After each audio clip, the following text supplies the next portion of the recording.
प्यार की मूरत। गांव के किनारे एक छोटी सी झोपड़ी में राधा और उसकी माँ रहते थे। राधा की उम्र 12 साल थी, लेकिन उसके कंधों पर जिम्मेदारियों का पहाड़ था।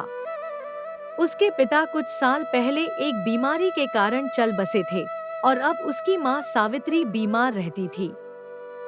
राधा न सिर्फ अपनी पढ़ाई करती, बल्कि माँ की देखभाल भी करती और आसपास के घरों में काम करके घर चलाती।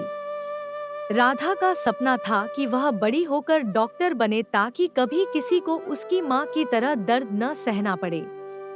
लेकिन परिस्थितियां उसके सपने को हर दिन चुनौती देती। एक दिन उसकी माँ की तबीयत अचानक बिगड़ गई। उनके पास इलाज के पैसे नहीं थे। राधा परेशान होकर डॉक्टर के पास गई और कहा, डॉक्टर साहब, मेरी माँ को बचा लीजिए। मैं आपकी फीस चुकाने के लिए मेहनत करूंगी, पर अभी हमारे पास पैसे नहीं हैं। डॉक्टर ने उसकी मासूमियत देखकर इलाज शुरू कर दिया। माँ की हालत धीरे धीरे बेहतर होने लगी, लेकिन राधा की मेहनत दुगनी हो गई।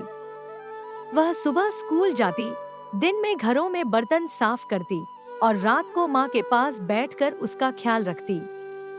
एक दिन स्कूल में विज्ञान की प्रतियोगिता हुई।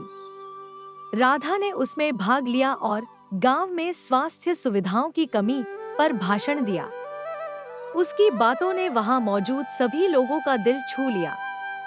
उसे पहला इनाम मिला और जिला स्तर पर भाषण देने के लिए चुना गया। जिला प्रतियोगिता में राधा ने अपनी कहानी सुनाई।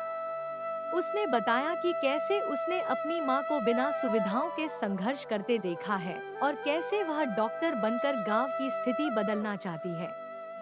उसकी सच्चाई ने जजों और दर्शकों की आंखों में आंसू ला दिए। राधा ने वह प्रतियोगिता जीती और उसे छात्रवृत्ति मिली।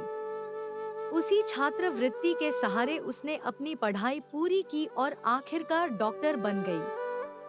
गांव में उसने एक छोटा सा क्लिनिक खोला, जहां गरीबों का इलाज मुफ्त होता था। उसके इस कदम से पूरा गांव गर्व महसूस करता था। लेकिन राधा के लिए सबसे बड़ी खुशी तब हुई जब उसने अपनी माँ को स्वस्थ और मुस्कुराते हुए देखा।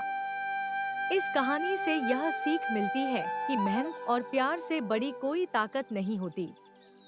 कठिनाइयां कितनी भी बड़ी क्यों न हो, सपनों और जुनून के सामने वे टिक नहीं सकती। क्या आपको यह कहानी पसंद आई?